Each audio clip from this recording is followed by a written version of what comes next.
Vida y esperanza. Vida y esperanza. Vida y esperanza.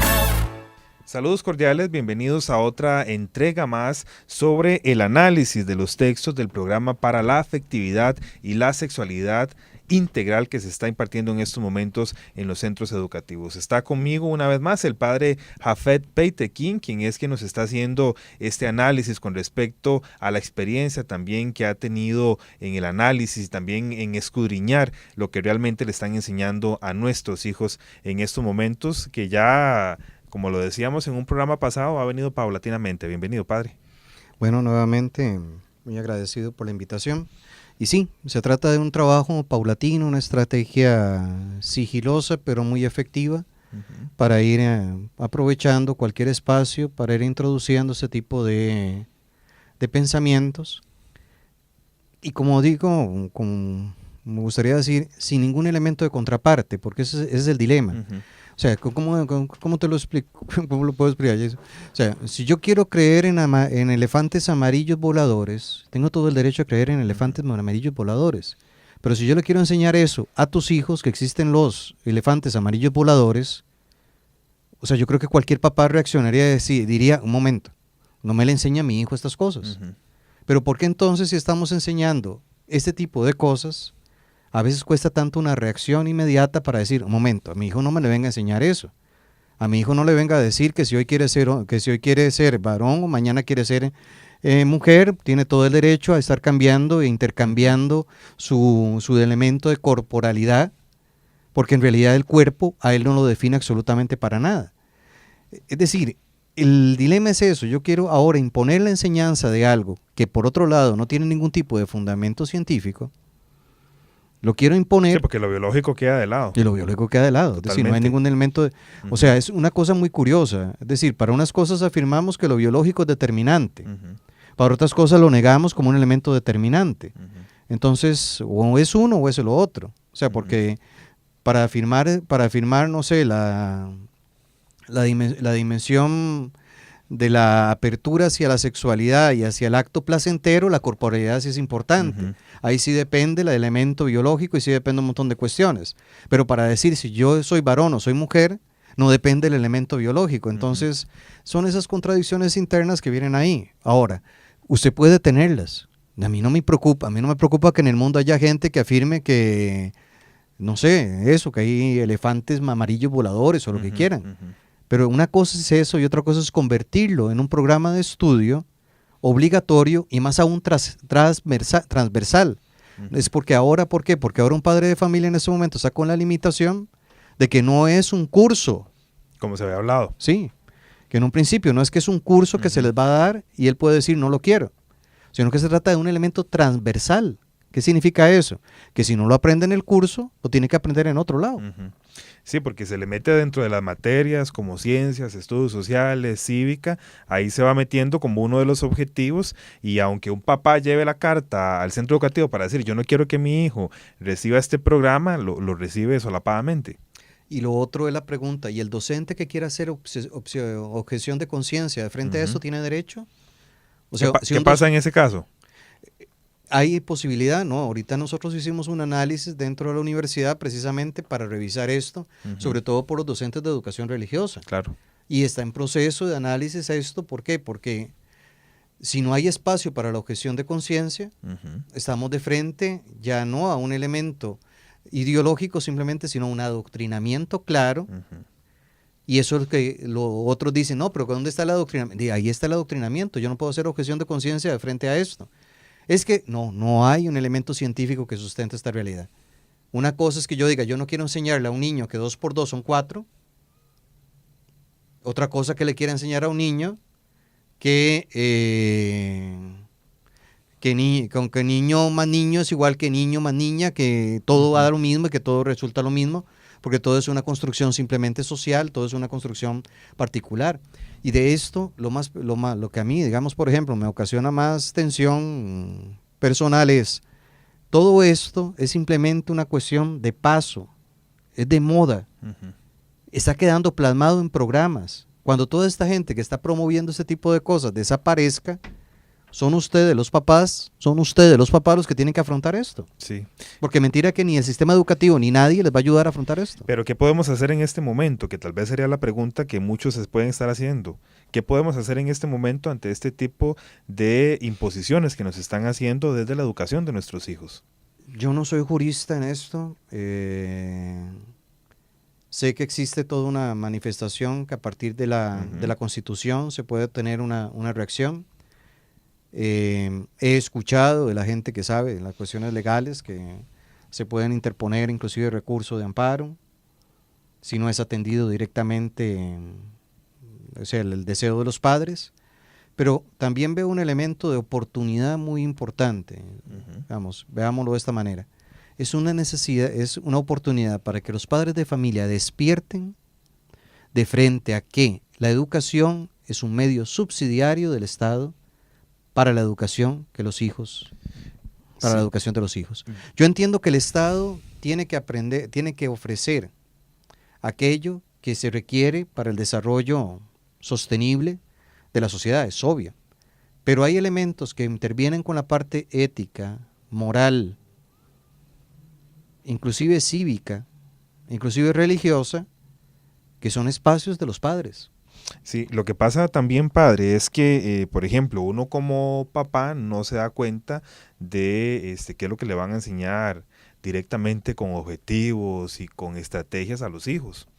Entonces, de cierta manera también quedamos indefensos en eso, porque no tenemos el control.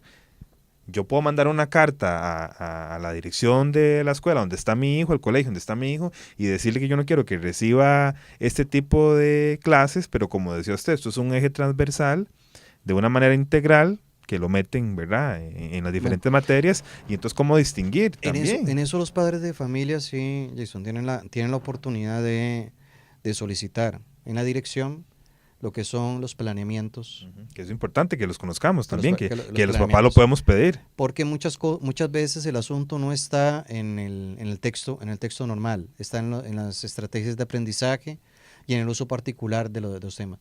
Cualquier padre de familia tiene todo el derecho de llegar y solicitar los planeamientos. En el planeamiento, el docente tiene la obligación de poner cuáles son las experiencias de aprendizaje que se van a utilizar.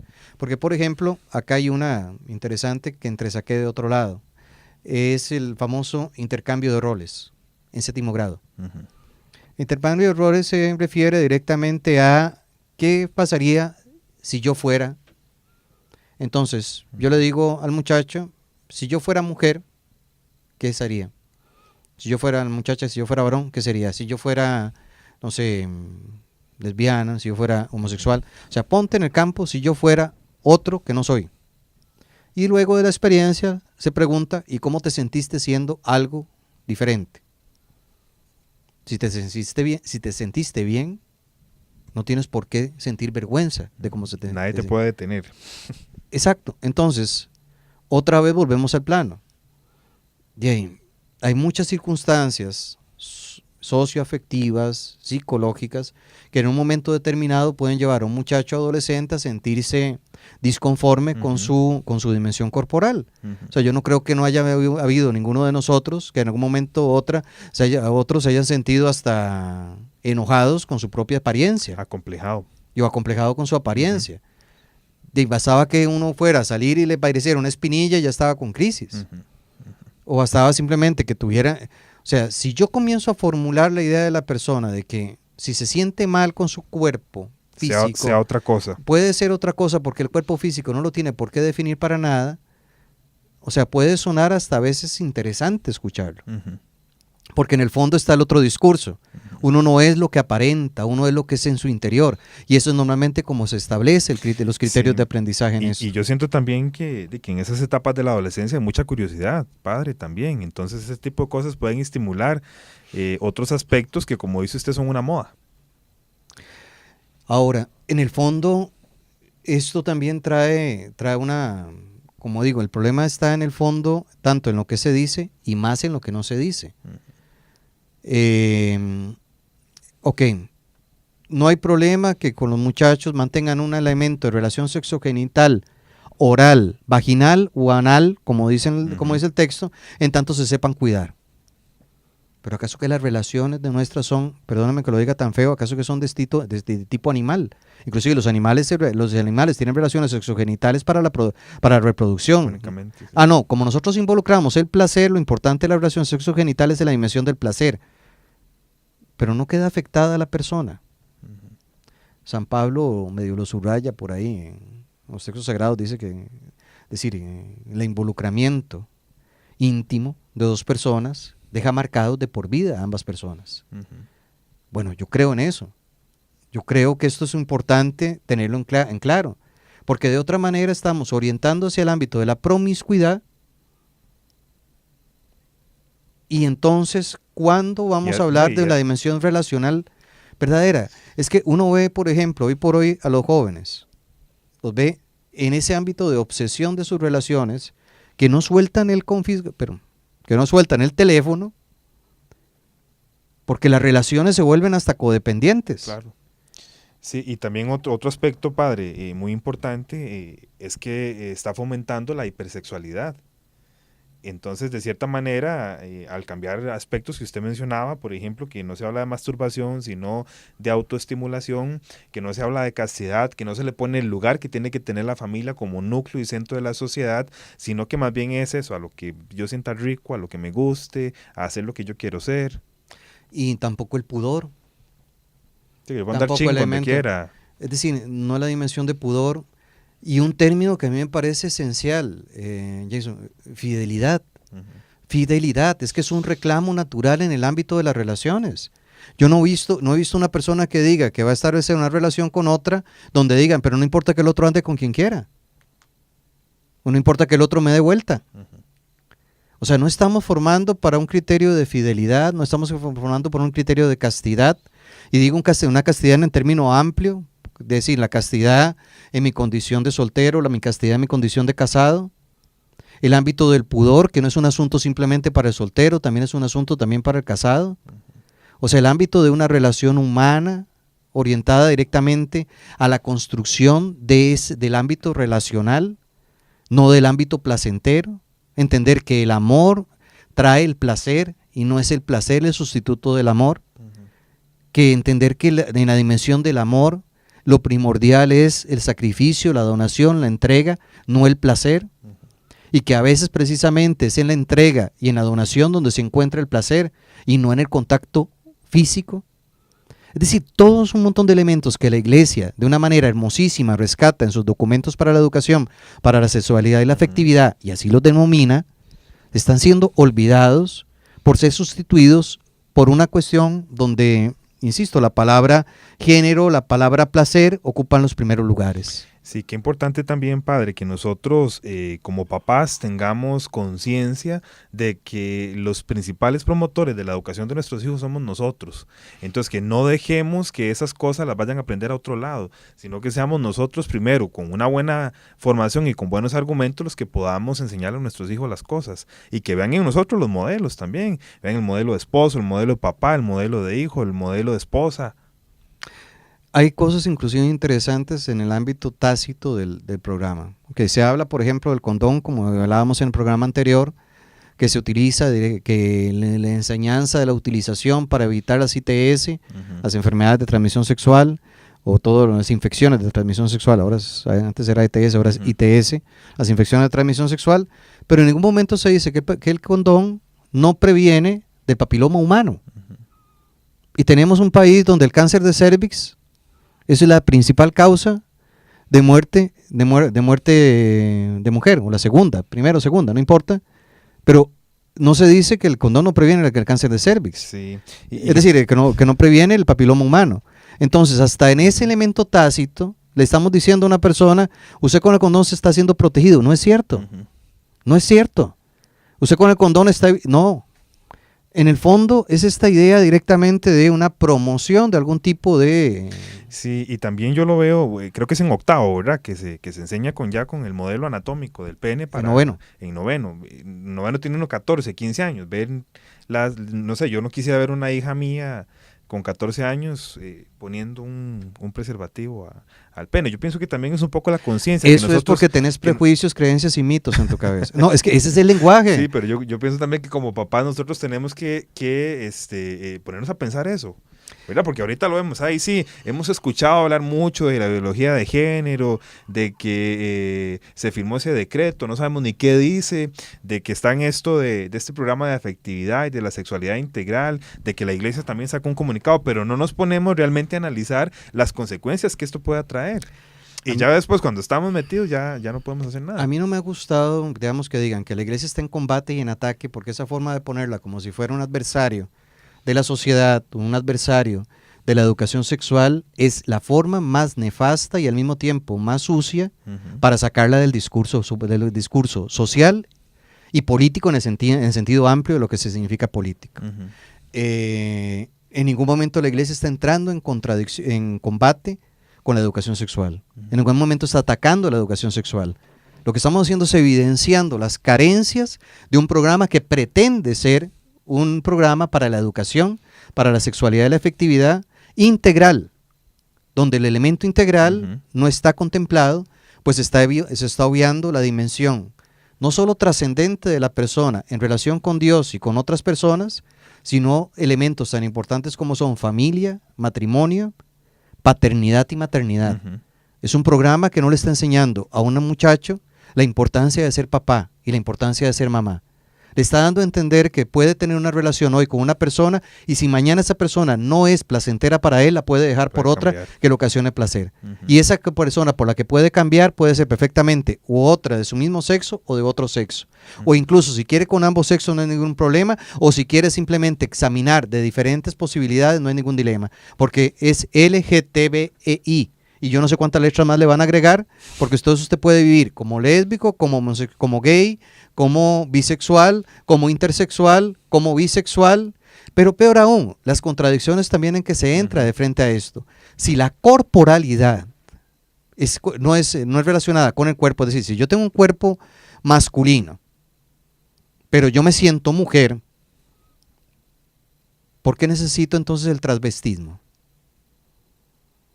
¿Por qué necesito vestirme? Es decir, no es la forma de vestir de la mujer, no es la forma de andar de la mujer un producto sociocultural. Son contradicciones simples. No sé si me voy a entender con esto, pero es una contradicción simple. O sea, yo no entendería entonces el fenómeno del travestismo. ¿Por qué? Porque, es decir, si ese varón se siente mujer, no necesita transformar su cuerpo para sentirse mujer. No se necesita tampoco una operación de cambio de sexo.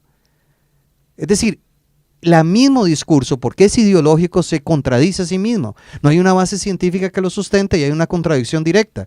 ¿Por qué? Si usted se siente mujer, necesita un cuerpo con pechos para sentirse mujer. ¿Por qué necesita entonces, si usted se cree o se ve como mujer, ¿acaso que la corporalidad es la que define a una mujer?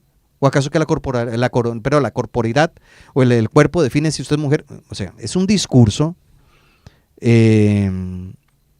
carente de fundamento en sí mismo. De hecho, hay un ejemplo muy interesante. Se llama Tamara Núñez del Prado. Nació varón, se casó 2 veces con parejas del sexo femenino. Tuvo hijos y a los 33 años decidió ser una mujer transexual lesbiana. Se define a sí mismo: yo soy una mujer transexual y como mujer que soy mentalmente, yo amo, deseo, siento por las mujeres, o sea, soy lesbiana. Mi orientación sexual es lesbiana y mi identidad de género es mujer. Okay. O sea, es un hombre transexual, que ahora se siente mujer, pero no se siente atraído hacia los varones, sino hacia las mujeres. Por tanto, es lesbiana. Entonces, hay todo un elemento de construcción social aquí rarísimo, donde a mí, digamos, hay cosas que despiertan. Por eso a mí me llama la atención agarrar una columna, por ejemplo, de un periódico, donde me digan que esto es un fantasma de la conferencia episcopal. Donde se diga entonces que cómo es que la iglesia está perdiendo objetividad y racionalidad. No, perdóneme, es usted el que dice eso, el que está perdiendo objetividad y racionalidad. O sea, estamos de frente a una circunstancia totalmente evidente. vuelvo otra vez a repetir el ejemplo que decíamos en el programa anterior. Si la corporalidad no tiene que ver con el elemento biológico de mi cuerpo, de yo hoy me quiero sentir de 15 años. Dice, me quiero sentir de 15 años, entonces soy menor de edad. Entonces, como yo me siento de 15 años, voy a ir a cometer un delito, pero me tiene que enjuiciar Como si fuera un menor de edad. Pero no, y mi cédula puede decir lo que quiera, y mi cédula puede decir que yo soy hombre, o mi cédula puede decir que yo soy mujer, pero yo no me siento ni hombre ni mujer, no me siento de 40 y pico de años, para no decir la edad, no me siento de esa edad, yo me siento en este momento un carajillo de 15 años, mejor aún, de 10 años.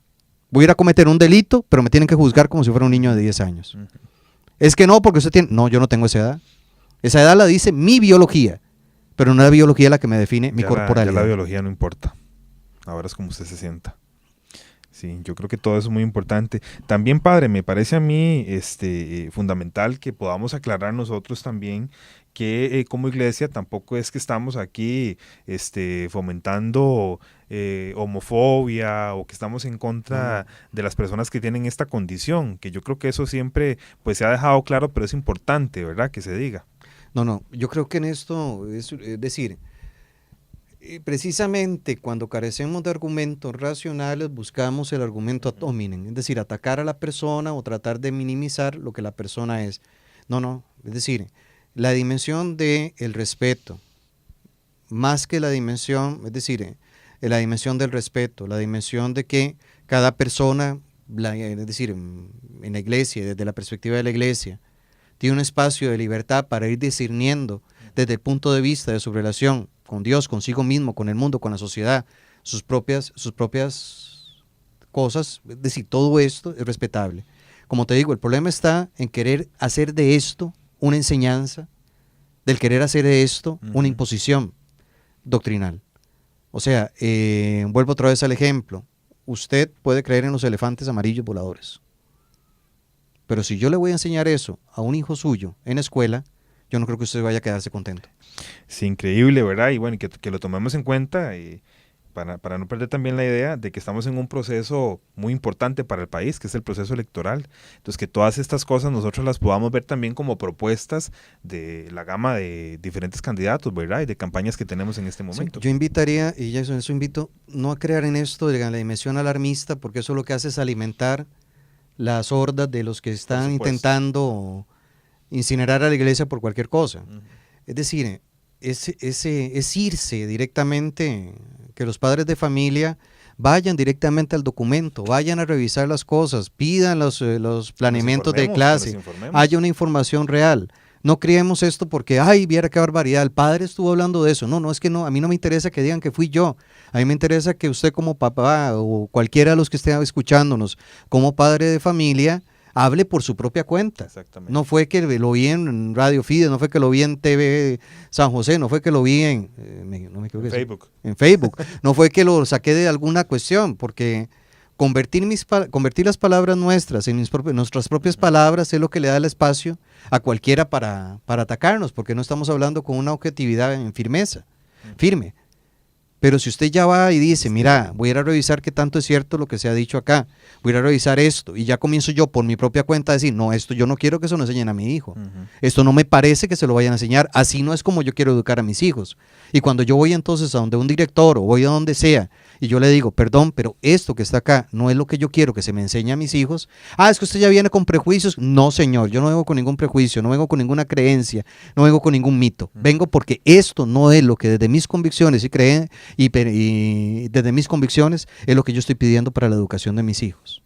Pero que sea el padre de familia, es decir, la conferencia episcopal ahorita de una manera muy sabia quiso dar o despertar la inquietud, iluminar y despertar en los padres el deseo de ir a buscar.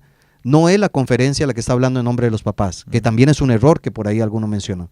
No, la conferencia está iluminando de acuerdo a aquello que es evidente, que es claro, que es contundente. Y ahora pedirle a los padres de familia que de frente a eso, pues vayan. Nada más, yo creo que basta simplemente leer las primeras 35 páginas del programa. Listo. Para que inmediatamente usted pueda darse una idea de si eso es lo que usted quiere como educación sexual y la afectividad de los hijos. Y si quiere una contraparte importante, vaya el documento Sexualidad Humana, Orientaciones para la Educación, la Afectividad y la Sexualidad del Consejo Pontificio para la Familia de 1995 y vaya a ver la diferencia. Si usted cuando piensa en educación sexual no está pensando para sus hijos precisamente en eso, en que sea un buen padre de familia, en que sea una buena madre de familia, que sea un hombre, una mujer capaces de vivir la fidelidad, capaces de vivir la dimensión plena del amor, capaces de vivir la dimensión de la donación, de la entrega, que el día de mañana si su esposa o su esposo tienen un accidente y tienen algún tipo de discapacidad, no vayan a decir que porque ahora no hay placer, entonces ya no hay posibilidad de relación, sino que eleven esto a dimensiones mucho más amplias y después de ahí entonces se haga una decisión. Así es. Bueno, padre, verdad que muchísimas gracias.